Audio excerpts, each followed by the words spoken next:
Bonjour tout le monde, Thierry. Je suis ravie d'être avec vous aujourd'hui. Cette fois-ci, ça va être un format carte, lame, tout simplement. Je vous avoue que j'ai déjà tiré les lames, j'ai commencé à parler et il y a eu une coupure au niveau de mon téléphone. C'est pas anodin. Ça aussi, ce sont des messages qui m'arrivent de l'extérieur. Comme ça, au moins, vous comprenez aussi comment je fonctionne. Et cette coupure a un message. Alors, je vais déjà commencer par vous dire de prendre du recul par rapport à ce que vous entendez, ce que vous voyez, puisque ça reste mon expérience. C'est ce qui me vient également, donc je ne détiens jamais la vérité. Je suis friande, par contre, de vos retours, de vos expériences, de votre façon de voir les choses, votre vision, puisque vous m'enrichissez également. Donc, n'hésitez pas à mettre vos commentaires en toute bienveillance, à mettre des pouces, à partager la chaîne et de vos abonnements. Donc ça. Vous trouverez dessous mes coordonnées pour bénéficier de la formation Reconnexion à votre intuition et aux synchronicités. Et si je ne réponds pas de suite, c'est simplement que je travaille, donc je prendrai la peine ensuite, et je le fais toujours, de vous répondre. Voilà. Alors, je vous disais, on commence bien, je vais vous parler de l'esprit. J'avais sorti de l'âme, j'avais fait tout un blabla sur l'esprit, j'étais presque arrivée au bout quand ça s'est arrêté. C'est pas anodin. C'est pas anodin parce que là, il y a une coupure. J'ai comme une coupure et durant cette coupure, mon téléphone s'est arrêté. Pourquoi? Parce qu'il me manquait de la place et de l'énergie dans ce téléphone. Donc, on me parle ici de quelque chose qui a besoin d'espace pour aller plus loin. Aller plus loin, c'est-à-dire refaire cette guidance puisqu'elle n'a pas été jusqu'au bout. Donc, j'ai besoin d'évacuer certaines choses pour aller plus loin. Ok? Par là, la même occasion, la bougie que j'avais choisie, c'est la bougie de l'aigle. Donc l'aigle, c'est vraiment le messager pour aller voir au-dessus, qui amène des messages. Cette bougie s'éteint. Donc là encore, j'ai cette perception, ce message qu'on me dit, l'esprit peut s'éteindre. Ok? Si on va au-delà, si on s'élève, si on s'extériorise, on va au-delà. Là, on peut s'éteindre. Encore une fois, on perd de son énergie. Ok? Donc, je vais remettre la bougie louve, puisque c'est une bougie louve. Et la bougie louve, c'est vraiment ce côté pour moi, soin, douceur, se faire plaisir, se faire du bien, se guérir. Ok? Donc, on va parler de l'esprit. Je vous avais dit que l'esprit, c'était un centre de contrôle où on pouvait y trouver toutes sortes de boîtes, quelque part. Il y avait la boîte de la pensée, du mental, de l'émotion, il y avait l'inconscient, le conscient, etc. Il y avait toutes sortes de choses dans cet esprit, et cet esprit, c'était vraiment le centre de contrôle, et quelque part, c'était le chef d'orchestre. C'est lui qui menait à la baguette, comme ça a été fait actuellement. Ok, Thierry, t'as pas d'espace sur ton téléphone, j'arrête là, et on fait le point de ce qu'il y a à trier. Donc, il y a une question ici, avec cette bougie louve, de se guérir et de trouver ce qui nous fait du bien comme énergie à l'intérieur de nous. Ok? Alors, qu'est-ce que c'est l'esprit également? Je vais vous retourner les deux lames qui ont été données. Donc, j'ai eu cette lame qui représente l'entre-deux. L'entre-deux, c'est bien ça. Il y a un entre-deux. Dans l'esprit, il y a bien un entre-deux. Il y a des choses qui sont de l'ordre du passé, tout comme mon téléphone. C'est passé, il n'y a plus lieu d'être, il y a quelque chose à aller voir, il y a des croyances, il y a des choses il faut faire le ménage, quoi. Il faut remettre un petit peu de la lumière à l'intérieur. Ok? Et en même temps, il y a des choses que l'on ne voit pas. Il y a des choses qui sont dans l'ombre. Et à contrario, il y a des choses qui sont visibles. Il y a des choses qui tiennent la route. Ok? C'est du 19. Le 19, c'est le soleil. Le soleil, c'est la lumière. Je vous disais, le soleil, c'est ce qui nourrit. On est encore ici dans quelque chose qui nourrit. Le soleil nous amène à nous tout le vivant de ces vitamines pour grandir. Donc j'ai un côté, on me montrait un côté lumière, le monde, un monde, d'accord, le monde et un monde, notre monde intérieur et le monde. On me montrait un côté lumineux avec des personnes qui étaient à la lumière de ce soleil et qui bénéficiaient justement de ce calcium, ces vitamines, etc. Et de l'autre côté, et c'est amusant parce que j'ai profité de cette pause pour aller boire justement on va dire une espèce de cocktail, je ne sais pas comment dire, où il y avait justement des fruits à l'intérieur, ok. Donc il y avait une question de se nourrir, et de l'autre côté j'avais l'autre partie du monde extérieur dans l'ombre avec l'énergie de la lune et de notre monde intérieur qui était aussi dans l'ombre. Le ressenti qu'on m'a donné sur ces images, c'était vraiment comme une énergie d'intérieur et extérieur, comme une dualité, et qui pourtant m'a mené comme message d'être dans l'unité, d'être dans la voie qui est entre les deux parties. Vous voyez, le soleil, il peut être très très bon, puisqu'il nous amène, il nous permet de nous faire de grandir, même les plantes, etc. On grandit grâce au soleil aussi, en partie grâce au soleil. Mais si on reste tout le temps à la lumière, si on est tout le temps sous cette énergie-là, à un moment donné, on va avoir très chaud. Regardez, l'été, on est bien content de bénéficier du soleil, mais à un moment donné, comme disent créoles, ça poire, c'est chaud. Donc, on a besoin de se mettre à l'ombre. Donc, l'énergie de la lune, l'énergie de l'ombre, l'énergie féminine est tout aussi importante que l'énergie solaire, que l'énergie de l'homme, que l'énergie de la lumière. Pour vivre, on a besoin des deux.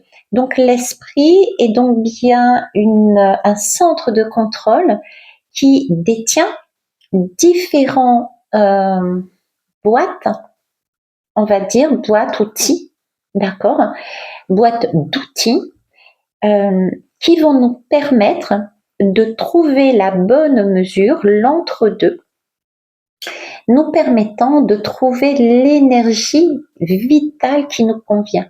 C'est-à-dire qu'on ne va pas se retrouver si uniquement dans la lumière, on risque d'avoir très chaud, et pas non plus dans l'ombre parce qu'on risque d'avoir très froid. Ok.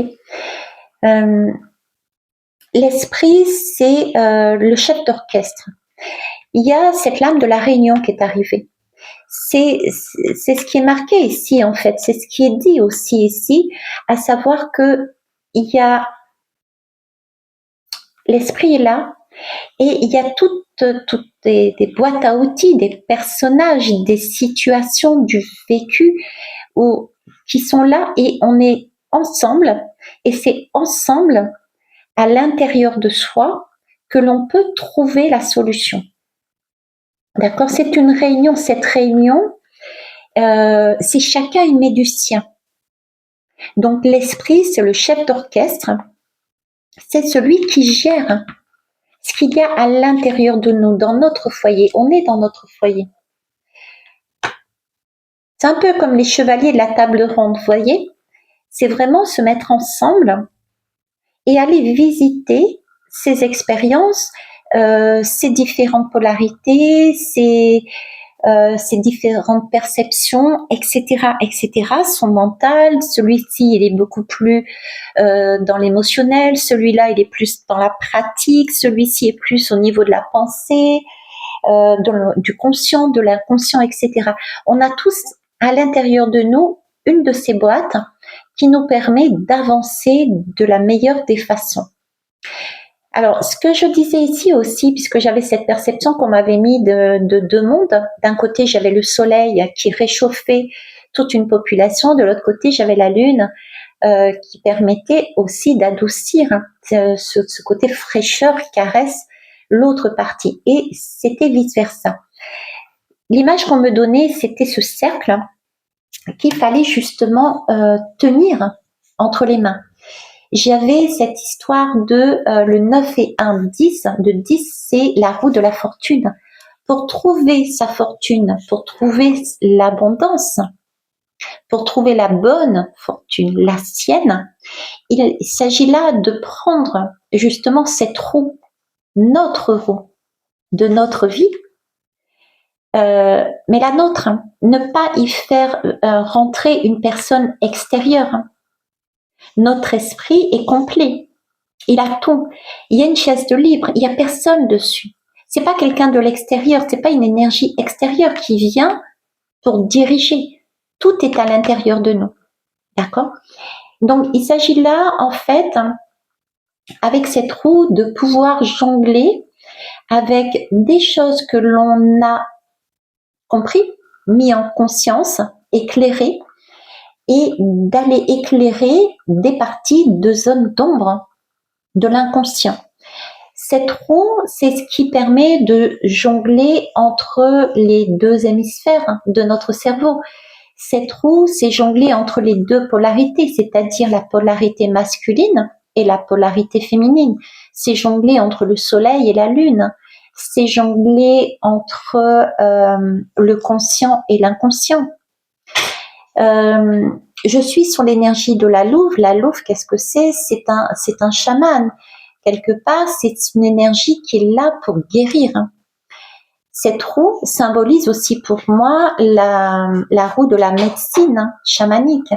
Ça symbolise également la voie du Nord, puisque c'est la boussole intérieure qui, dans mon interprétation, nous amène toujours à suivre l'étoile du Nord, donc celle qui est entre les deux.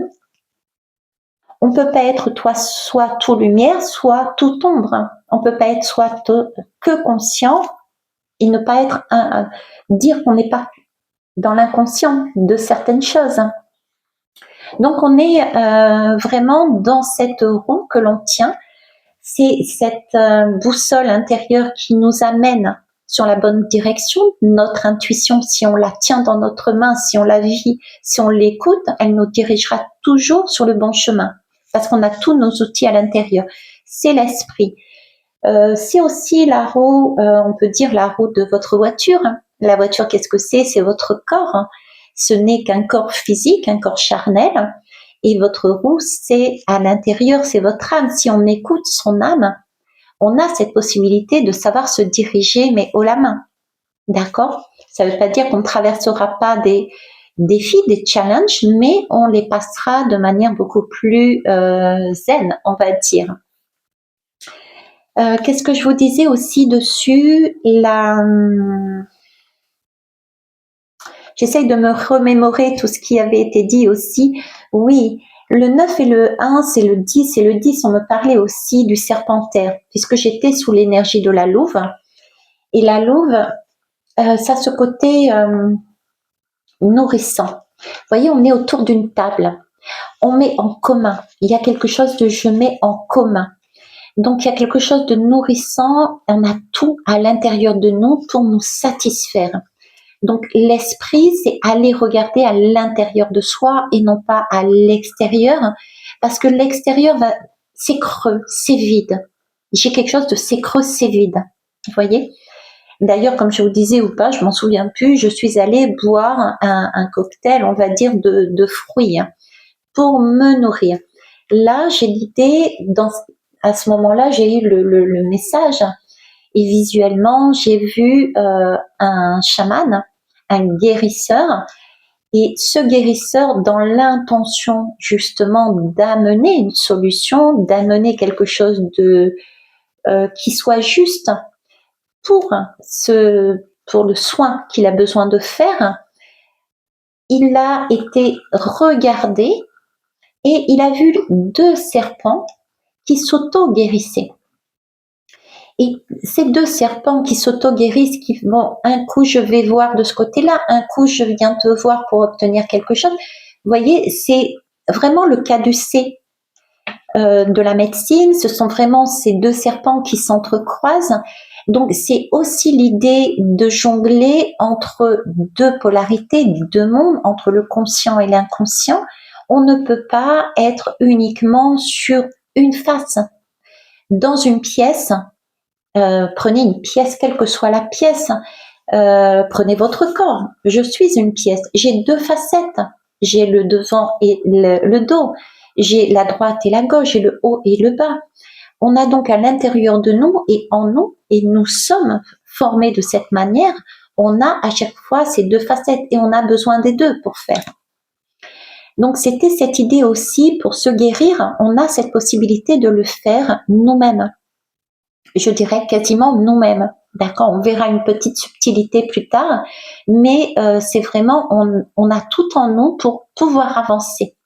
Après, on a des aides extérieures, on le verra plus tard, comme je vous ai dit, qui peuvent contribuer peut-être à nous faire avancer plus rapidement, d'accord? Mais de base, le message que j'ai, c'est qu'on a tout nous-mêmes pour le faire tout seul. Mais c'est pas le propre de l'humain, ok? Donc, l'esprit, qu'est-ce que c'est? C'est bien un chef d'orchestre qui jongle, qui nous amène à prendre conscience que nous avons énormément de choses, de caisses à outils, et qu'il s'agit, avec cette baguette magique que l'on tient, d'aller voir un côté là, un côté là, un côté là, de façon à mettre en conscience, en lumière, des choses au fur et à mesure de la partition que l'on joue de musique, mettre en conscience pour pouvoir évoluer. Ok? Alors, on va aller prendre pour finir une lame d'oracle, oui, à la vie. C'est parti.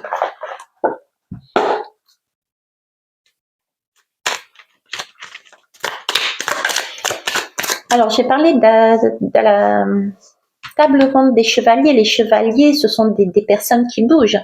C'est des personnes qui y vont avec le cœur et qui ont à cœur de faire les choses. Donc là,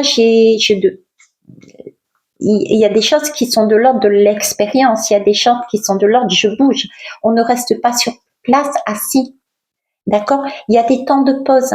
La conscience, l'esprit, c'est aussi prendre en compte qu'il y a des moments où il y a des moments de pause, des moments de pause intérieure, afin justement d'aller explorer ces différentes boîtes à outils pour comprendre les choses.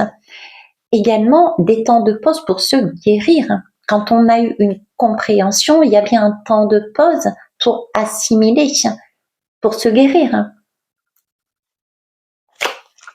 Donc, on est aussi dans un entre-deux avec cet esprit de dire, bon, ok, tu as compris quelque chose, il y a une blessure quelque part, tu as pu la guérir en mettant la blessure à jour. On a suturé, tu as suturé. Je dis on parce qu'il y a toute cette collaboration qui est faite. Tu as suturé ta blessure, mais maintenant il s'agit aussi de laisser la cicatrice arriver à son terme avant de recommencer. Donc l'esprit, c'est aussi être en compassion avec soi-même et prendre le temps des différentes étapes.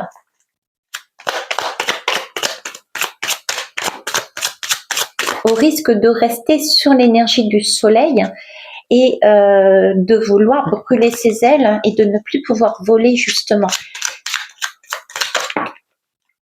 De ne plus pouvoir voler, de désirer plus et plus et plus et plus et plus et encore plus. Vous voyez, l'esprit, c'est vraiment prendre conscience que c'est pas en cherchant à l'extérieur, mais à l'intérieur. Chercher à l'extérieur, c'est ce qu'on nous pousse quelque part à faire actuellement dans nos sociétés depuis toujours, c'est vouloir toujours plus et toujours plus vite. Voilà, c'est toujours plus et toujours plus vite. C'est aussi prendre le temps de se poser. Et pour se poser, il n'y a qu'un seul endroit, c'est à l'intérieur de nous. C'est dans notre maison. C'est ne pas être tout le temps à l'extérieur.